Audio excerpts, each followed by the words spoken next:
Bryan Peters joined the coaching staff at Long Beach State in June 2019, where he serves as associate head coach and runs the offense.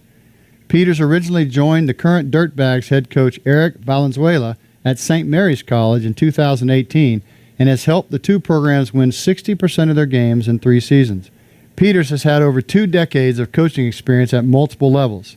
After finishing his playing career at the University of South Florida, he spent 9 years with the Bulls as an assistant coach and recruiting coordinator to start his coaching career. His other coaching stops include Stetson, UCF, High Point University, the University of Pittsburgh, and Division II power Nova Southeastern. Please welcome to the stage, Bryan Peters.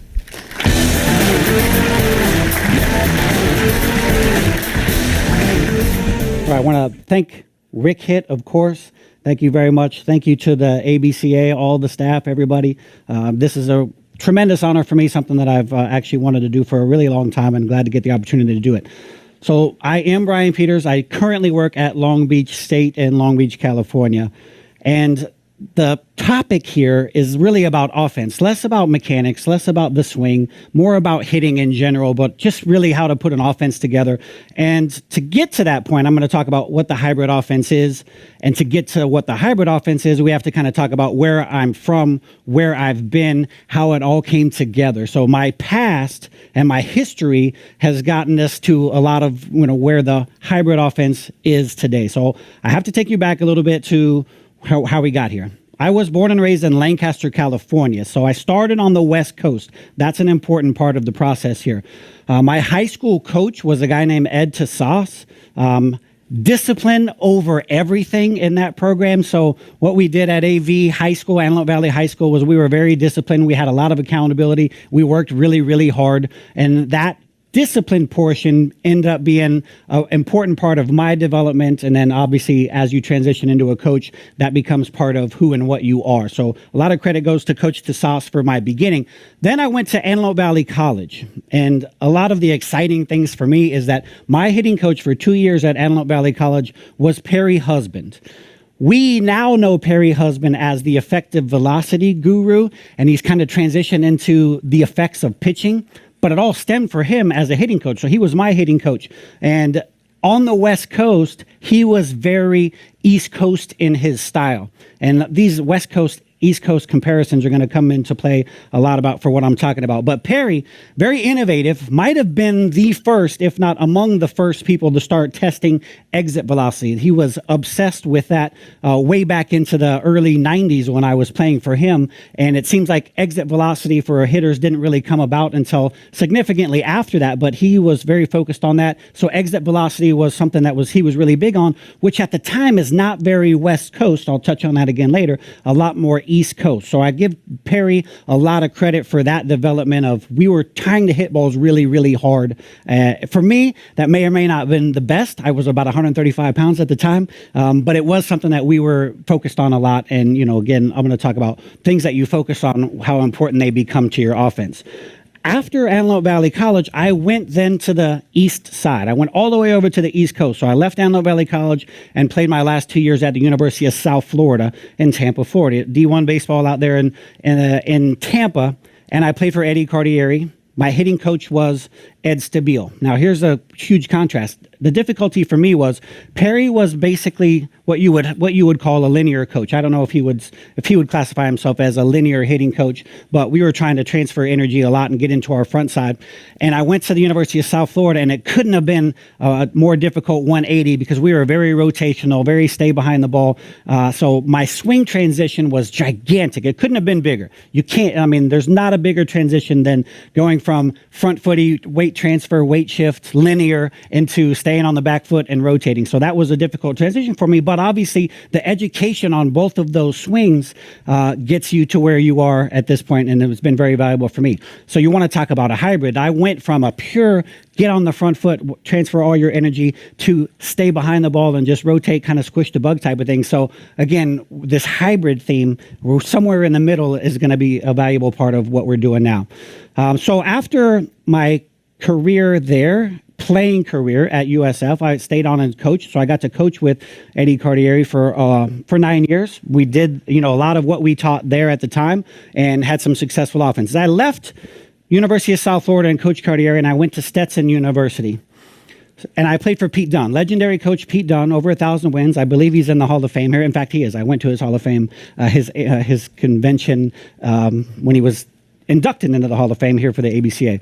So over 1,000 wins for Pete. And believe it or not, Coach Dunn ran a very West Coast style. He had a lot of absolutes. We did a lot of automatic bunting and things like that. In fact, one of the last coaches that I can remember that taught you to square around when you sacrifice bunted. So that's really what you would really typically call old school, and a little bit West Coast in that regard. So I learned a little bit of that from Coach Dunn. And again, he was pretty West Coasty. If I was to put a label on it, he probably didn't think that at the time, but we were pretty West Coast. We did a lot of sacrifice bunts. He had a lot of absolutes, things that were just that you had to do in the game. And after Stetson, I transitioned to UCF.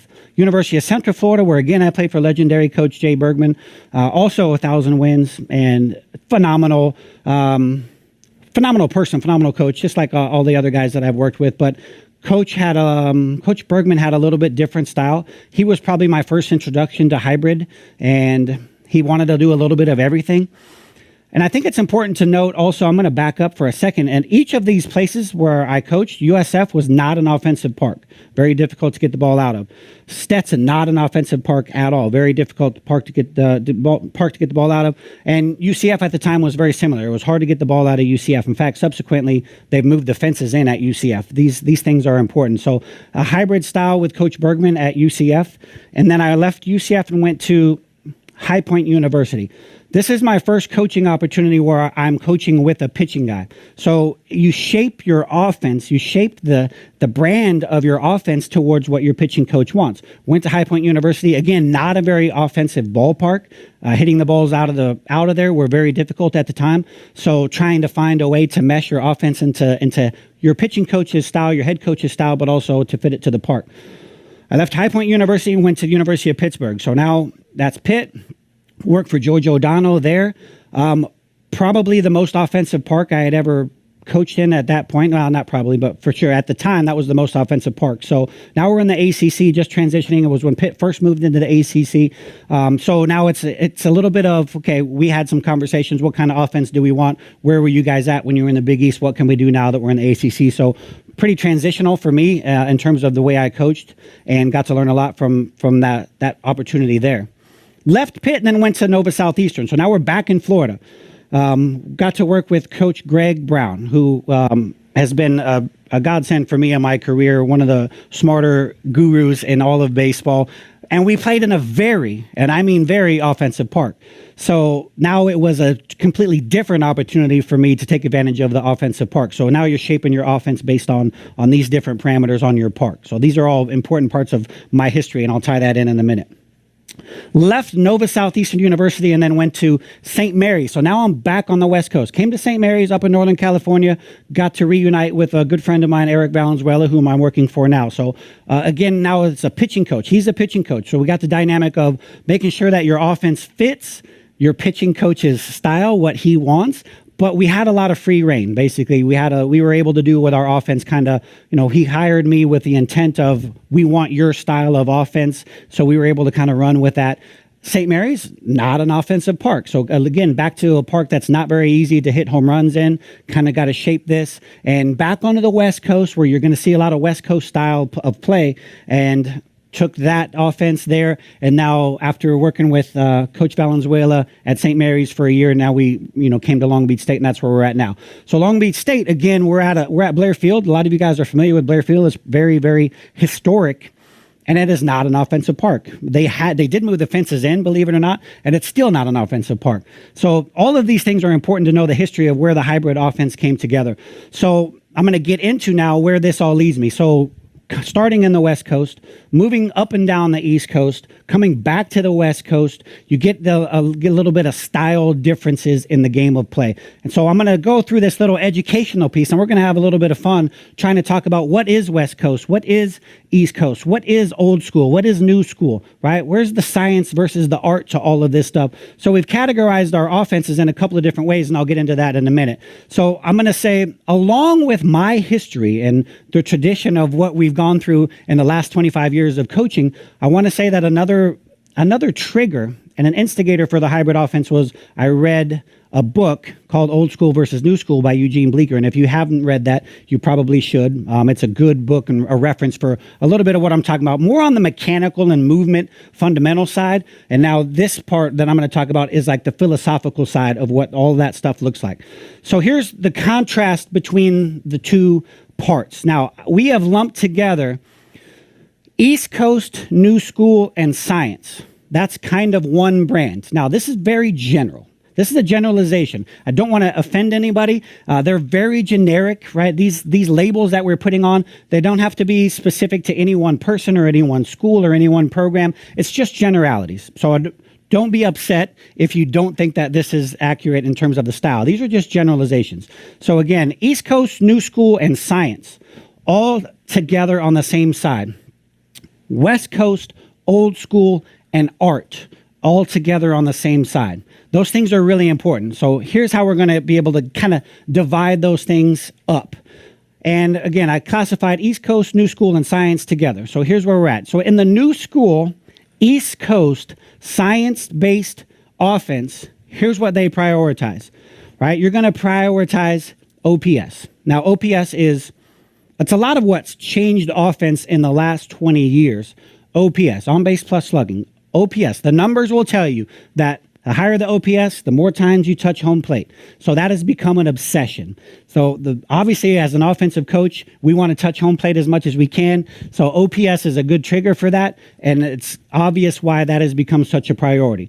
So when you're in the New School, East Coast, science-based, you're obsessed with exit velo, launch angle, right? Power.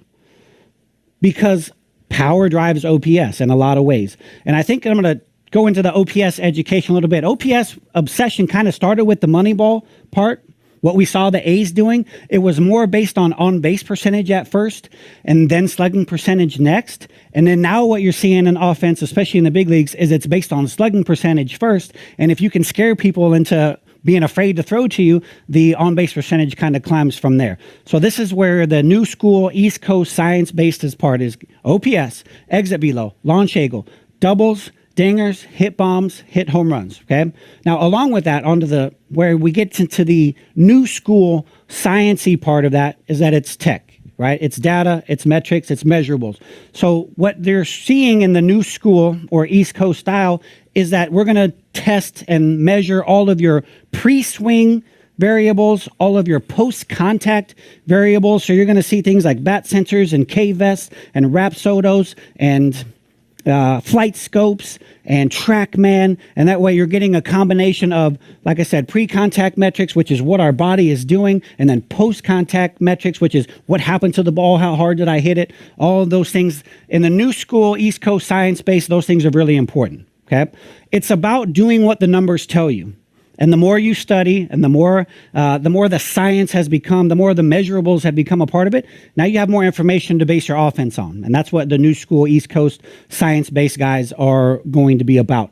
Now, physicality. Physicality is really the last part. And again, it comes down to power. So, of course, if it comes down to power and hitting balls hard, being physical is a portion of it. So I'll touch on that as we transition into it and as we get going. So you're going to see that what this New School, East Coast, science-based offense looks like.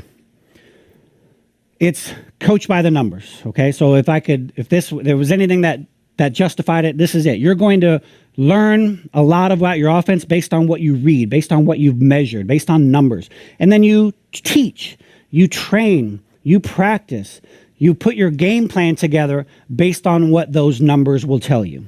So that is really East Coast, New School, science-based part of the offense, and this is what you're going to do as a coach. You kind of coach by the numbers, if that makes sense. Read what you've got, read your information, adjust from there.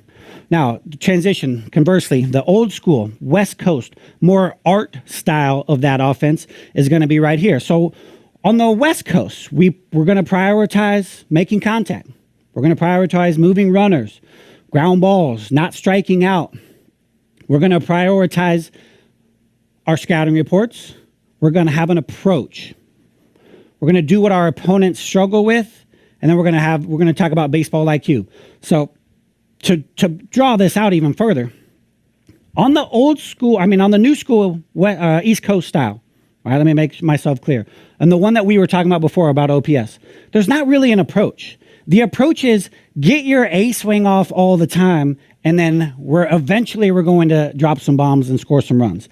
On this side, on the old school West Coast art portion of it, it's going to be more about an approach. Like, what are we going to do today? Right? How are we going to beat this pitcher today? What are we going to do? So there's a little bit more emphasis on things like that. And that's why baseball IQ really becomes a priority on this side, because we have to be able to think the game. It's more of a thinking man's game a little bit. Now, again, this is a generalization. I don't want anybody to think that we don't think on the West Coast, or we didn't think when we were out on the East Coast. So I don't want you to say that, but it's just more of a priority. Let's have a good plan, right? Yes, everybody has a plan, but it's more of a priority here on the West Coast. So baseball IQ, approach, adjustments. I'm going to say this. Adjustments. This is a big part of what you're going to see on the West Coast or in the old school, is making an adjustment. If this wasn't working, if we had a game plan and it doesn't work, what do we do now? And I would say conversely, on the East Coast, it's not as much adjustments. It's like, hey, we're going to take enough of these powerful swings and eventually we're going to get our knockout punch, right? There's not a lot of adjustments. You're just kind of more based on, okay, if we keep doing this, eventually we're going to get the result that we want. So you can see the contrasting styles here on what they prioritize. Again, we were talking about a launch angle and getting the balls in the air and the other style, and here it's about moving runners and hitting ground balls. Put pressure on the defense and things like that. So I hope that was a good description of the contrasting styles, and I'm going to break it down even further as we go, right? So this one is more about coaching by instincts, or what I would say would be trusting your gut, okay? So there's a lot of observation going along in your style of West Coast, because we're going to coach the game according to how the game is going. So you use this is just trusting our gut. Now, it takes a while to be able to develop a gut that you can trust like that, but we'll break that down even more as we go. Okay, so here's what it's going to how do you know? How do you know what you are? In the new school, East Coast, science-based, you're going to see bigger moves. This is leg kick nation, right? Bigger moves, bat wiggles, gigantic, what you would call timing mechanisms or hitches. And again, A swing. So prioritize A swings. And I say that again because that's the approach. The approach on the East Coast or in the new school on the science base is A swings. That is your approach. How many A swings can you get off? Hit the ball in the air with your A swings, because of OPS wins, slugging percentage wins. Slugging percentage is going to get us score runs. So as many times as you can hit the ball hard in the air, the more doubles, triples, and dingers you're going to hit. That way, the more you score. It's who cares if you strike out, which is a big transition that's happened in baseball in the last 20 years. If you're trying to get your A swing off, it's okay if you strike out, because the next time you'll get more A swings off. And again, eventually, we're going to get to that big knockout punch. So that's a big part of the deal. So it's not as much approach based. Now, see, so this is where I'm not insulting anybody, but when we're in the new school East Coast side, the approach is throw knockout punches, take your A swing, get that great swing off, and get that ball in the air, because eventually we're going to do damage. And that's where we're going to get our big innings, because it's going to be double. We're going to scare that guy. He's going to go walk, and then we're going to go boom, A swing into a home run. That's 3 runs in one swing, right? That's the approach. And it's outscore your opponent. So this is where the game is a lot different. And again, these are generalizations. I don't want to get anybody to get upset with me. But it's about, hey, we're just going to win this game because we're going to outscore you. It's not as much about what we're doing on the other side of the ball. It's if you can't keep up with us, we're going to outscore you, and that's how we win games. Very contrasting styles to what you're going to see here. This is what it looks like. Right? Those are big moves. His intent is to do damage. He is not trying to hit a backside ground ball or a single, right? His intent is to do damage. So it looks bigger. Those are just bigger moves. There's more aggressive. And again, we were talking about they're obsessed with power. So you make moves that will result in power. Conversely, on the Other side, old school, West Coast, art style. It's a lot more simple, right? There's not as big of moves. You're actually gonna spread out. You're gonna see a lot more no stride or short stride. Not a lot of barrel, not a lot of hitch, not a lot of hand movement. Keep your movements really simple so you can be a tough out. You can grind out quality at bats, right? You can keep the ball out of the air, and you can force the defense to make mistakes. So instead of, we don't care if you strike out, it's we can never strike out because every ball you put in play has a chance to be made an error or force a mistake. So we're going to not give up those outs, not give up those pitches, fight hard enough, be a tough out, and have quality at-bats. Now, quality at-bats is not as much of a priority on the East Coast and in the new school as it is on this side. Just grind out quality at-bats.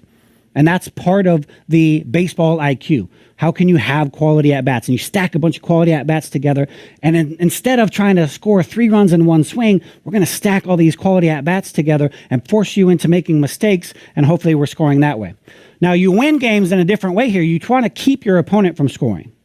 So again, the West Coast old school art-based process here is it's pitching and defense, which used to be a staple for everything. Pitching and defense was everything, but now it's going to be more of keep your opponent from scoring, right?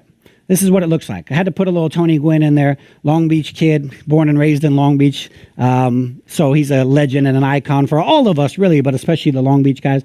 So you're seeing simple moves. That's a single, right? He's purposely, intentfully hitting singles, the 5.5 hole, which he basically invented, and going to give us singles, which now is not a priority anymore. In today's new school era, being able to hit singles is not a priority. Right, so I'm going to quickly try to get through what this looks like in terms of other sports. How do we compare this to us? In the new school East Coast science-based, the football version of this is we're going to have the air raid. We're going to run deep routes. We're going to try to score more. We're going to try to score quickly. It's the quarterback jobs to win the game. So again, remember on the East Coast in the new school, our offense is trying to win the game for us. And in football, your quarterback's job is to win, right? We're going to have a high-scoring game. We want to score quickly. We're going to run deep routes. We're going to do the air raid, right? That's what the football version of new school, East Coast, and science looks like. And here's what it actually looks like in a play. So imagine this play. You do this as many times during a game as you can. It's like taking your ace swing. This is taking your ace swing right here. In this play, you're either going to get a good completion. You might get a pass interference, which is going to get you big-time yardage all in one play. Or even if you throw an interception, that play is almost as good as a punt, if not better than a punt. So why not take as many of those chances as you can, right? Score a bunch, make your opponent have to keep up with you in terms of scoring. Conversely, on the old school West Coast art style of baseball, you're going to get more of a ball control, right? Time of possession, right? We got to keep our opponents off the field. The less they're on the field, the less they can score. It's the quarterback's job to not lose the game. Completely different regard, right? And on the East Coast, your job is to win, score as much as you can. And here's about manage the game. Let's not lose it. You don't have to win the game, but you just can't lose it for us. Be smart. There's that baseball IQ thing talking about again, okay? And this eventually is more than likely going to be a low-scoring game, right? You're going to have a low-scoring game in this one, and this is what this looks like. You're going to 3 yards in a cloud of dust like we really did back in the old school.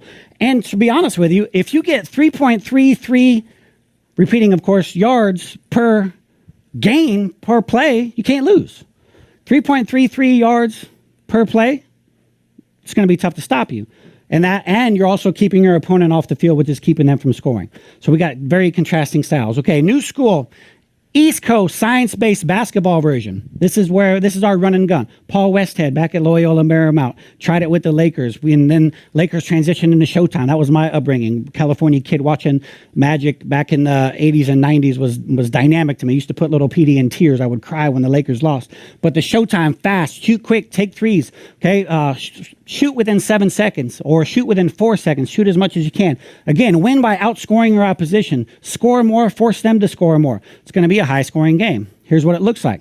Okay, look at this shot. Back 20 years ago, if you were to take a shot like this with nobody on your own team underneath the basket, you would have been benched, chastised, run. You would have been running lines back and forth, right? You can't shoot the ball without any of your teammates underneath the basket, but this is what we're doing now. This is the new school. Shoot threes, score a bunch, right? And you've seen how much this has worked, and it's won, right? On the opposite side of that, now on the old school West Coast art version, it's more slow pace. We're going to set our plays. We're going to eat up the shot clock. Take the extra pass. Make the extra pass. Work for the easy shot. Again, it's slowing everything down, so you're going to keep your opponent from scoring. You're going to eat up the shot clock now. Take it all the way to 20 seconds to get the perfect, easy shot, right? And then keep your opponents from scoring that way. It's going to end up being a lower scoring game, and that's where you're going to get. So this is what this looks like. You can see making that extra pass is critical even when it's your coach doing it, right? Trying to work for a good shot. Now, the golf version of this. New school, East Coast, science, you're looking for distance and club head speed, right? This is Bryson DeChambeau right now. This is where the game is transitioning to ball. Guys are hitting it harder and farther than ever. Never lay up, right? You got a chance to eagle every par 5, and you're trying to intimidate the shorter hitters. When you're on a par 4, when you're hitting a wedge into it and they got to hit a 5-iron, right? That's harder. Your chance for precision is better. So this is the golf version of new school East Coast science, and this is what it's going to look like, right? You're just taking, this is your A swing. You're trying to get big A swings off all the time. Conversely, on the other side, old school West Coast art, it's more of the pitch, putt, chip, okay? The drive for Joe, putt for show, all of the, oh no, I said that the wrong way. Right, drive for show, putt for dough, right? That's what this, you're going to see the contrasting styles here. They're trying to make up strokes around the green, avoid bogeys, manage the course, capitalize on your opponent's mistakes. So when they hit that 350-yard drive out of bounds, and you're just steady Eddie right down the middle, trying to take advantage of your opponents. This is what this looks like. It's just a good short game. It's just course management. It's just being smart, right? It's golf IQ, playing the course instead of the opponent, things like that. Okay, the boxing version. Now, new school, East Coast science, we're throwing knockout punches, throwing hooks and uppercuts. The more knockout punches you throw, the better chance you have of getting the knockout. You're trying to get the fight over quick, right? Don't let it get to the judges. Don't let it get to the scorecard. Make him fight scared, right? Be dominant. Okay? This is what this looks like. I could probably watch this a little bit too much. That is East Coast new school baseball right there. That's an A swing. That's trying to get your A swing off right there. That's what it looks like, right? You get a couple of those and the fight is over, right? Conversely, on the other side, we're death by 1,000 jabs, okay? It's defense. So pitching and defense again, right? Wear down your opponent. You're trying to get it to the judges. You want to win rounds and you want to win by decision, okay? More of a cerebral, smart, okay, type style of offense, and this is what it looks like. This dude right here, just the epitome of smart, just pitching and defense. This is pitching and defense boxing right here, and going to wear you down eventually and win it. Right? Now, we talked before about what the body, how the physicality portion plays into this. On the new school East Coast science-based side, because they're so obsessed with power, you're going to see size, power, strength, explosiveness. That's what they're looking for. And believe it or not, this is a surprise. This manifests itself into your body image. So let's just say from the time you were 6 years old starting to play baseball, your coaches, your instructors were saying, you got to hit the ball harder, you got to hit the ball farther. It's all about power. So from 6 years old on, your obsession becomes strength and power, so you hit the weight room more, right? That's just basically, it's a priority for you. So this is what it looks like, not quite this big, but this is the mentality of baseball players on that side. On our side over here on the East Coast, we're trying to get big, we're trying to hit power, okay? This is what we look like, this is what we train like. Conversely, on the other side, because it's more of a cerebral mind game, it's more about just being fit, being mobile, being flexible, being lean, being coordinated. Okay, so coordinated brings me to a beautiful question that I've always asked. In baseball, not any other sport, would you rather prioritize athleticism or coordination? Obviously, we want the perfect hybrid of both, but is athleticism more important than coordination? On the East Coast, you're going to want that athleticism because you want the high end. It's a bigger spread and a bigger margin of error, but their high end is so much higher. Coordinated, you're probably going to have a shorter spread. You're going to be more consistent, maybe not as high end, but you can be consistent. So the different styles of coaching. So again, these guys, from when they were 6 years old, their coach was saying, hey, don't strike out. Be smart, right? Put the ball in play. So what does that manifest itself into your body is like, you're not going to be gigantic. You're not lifting crazy weights. You're just having fun trying to be fit, mobile, smart, cerebral. It's a little bit more of a thinking man's game, right? Your mentality is going to be different. So it looks a lot different in a lot of ways, okay? So this is what new school, East Coast, and science sounds like. If it was a song, it would be something like this. This is what hitting bombs sounds like. When you're coaching, You're just sitting in the dugout waiting for your next bomb, waiting for your next rage, waiting for your next mosh pit. This is what East Coast baseball sounds like. It's just tough. That's what bombs sound like to me, right? Conversely, on the other side, this is going to be a little bit more your style, right? When you're coaching, it's like you're conducting. You got to press some buttons. You have to do some things to coordinate your offense. Not just sitting back waiting for a bomb. I got to press some buttons. We got to put some signs on. We got to do some conducting. It's a little bit more of a thinking man's game. Hope that makes sense to everybody. Now, quickly, I'm going to try to jam through this. So what do we do to get a hybrid offense? Let me start with how, a little bit about how this starts. When we're young coaches, when we first start, how do we coach? Well, we can only coach based on what we know. So usually we coach on what we were taught. We teach our players what we were taught. And then you can educate yourself as much as you can on data.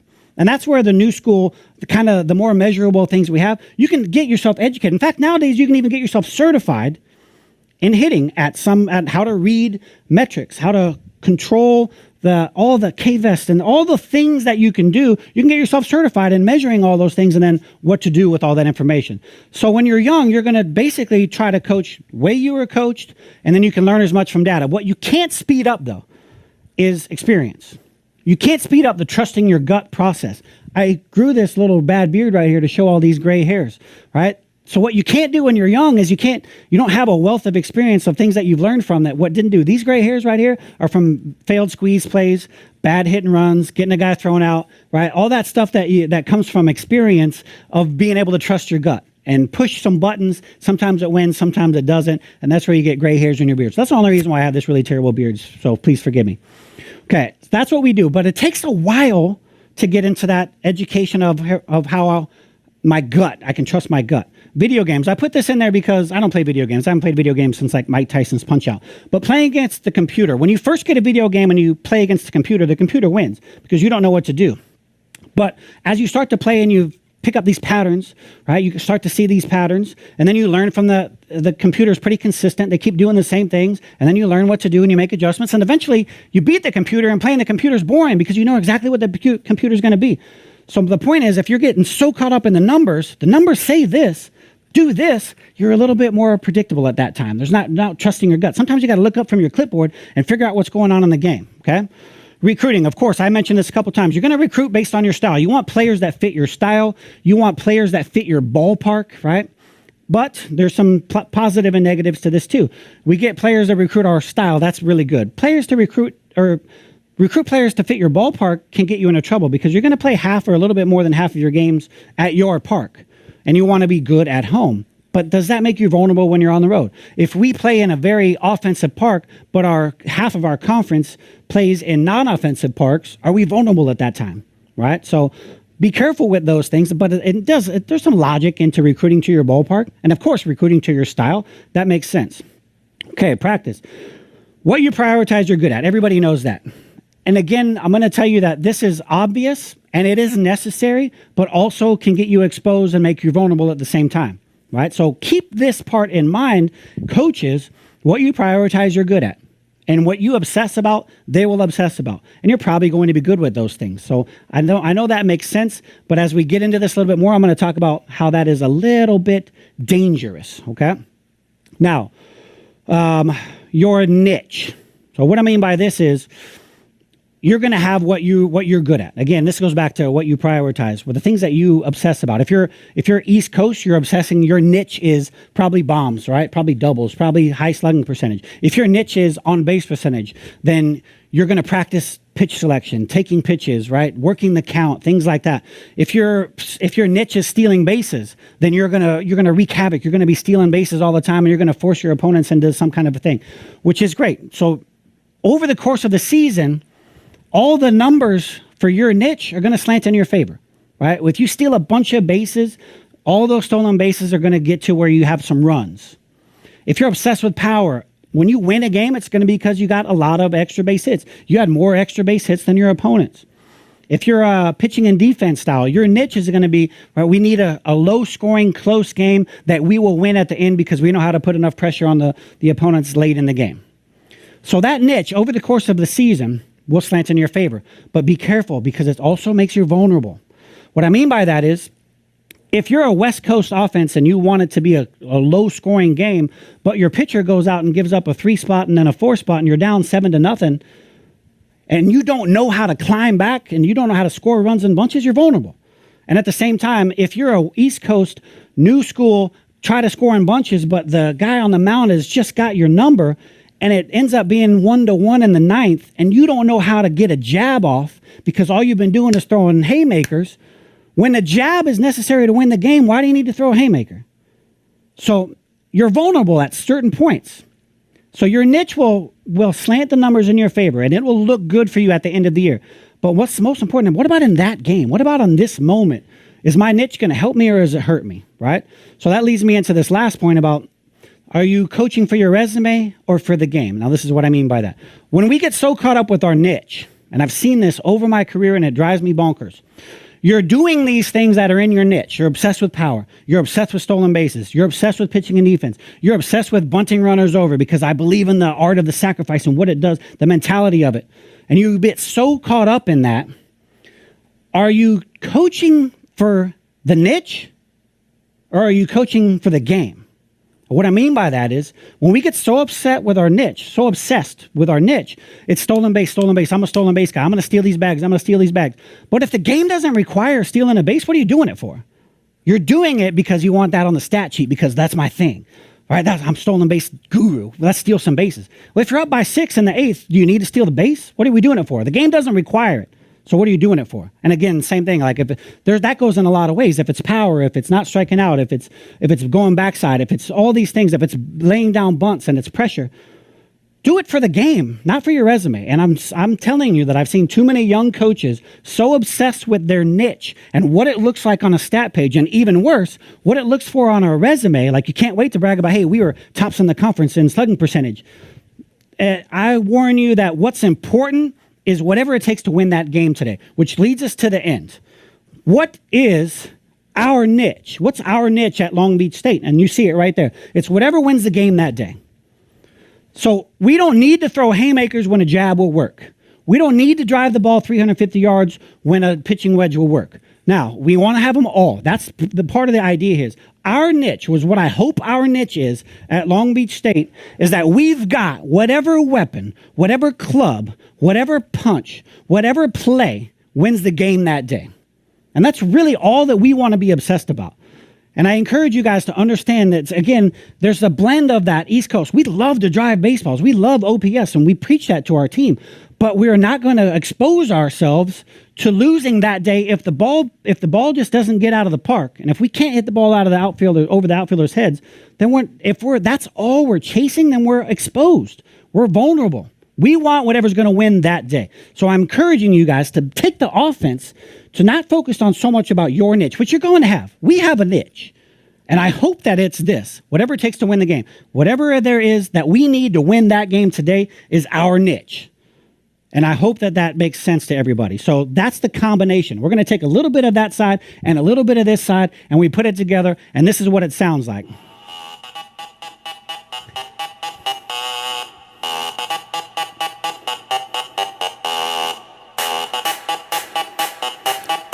Get ready. Here we go. We're going to have a little bit of both. A little bit of thunder and a little bit of classics.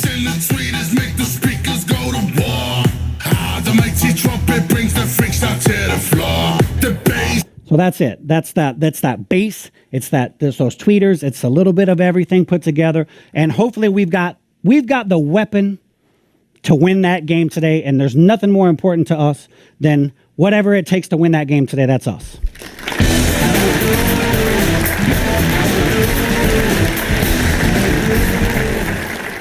Gentlemen, we're here with Coach Bryan Peters, who just gave us a literature review on college baseball hitting. I mean, the scope of everything that is going on, why people do it, why it's successful, the comparison, the contrasting of everything. I mean, you're truly the Renaissance man of hitting, Petey. Thank you for being here, man.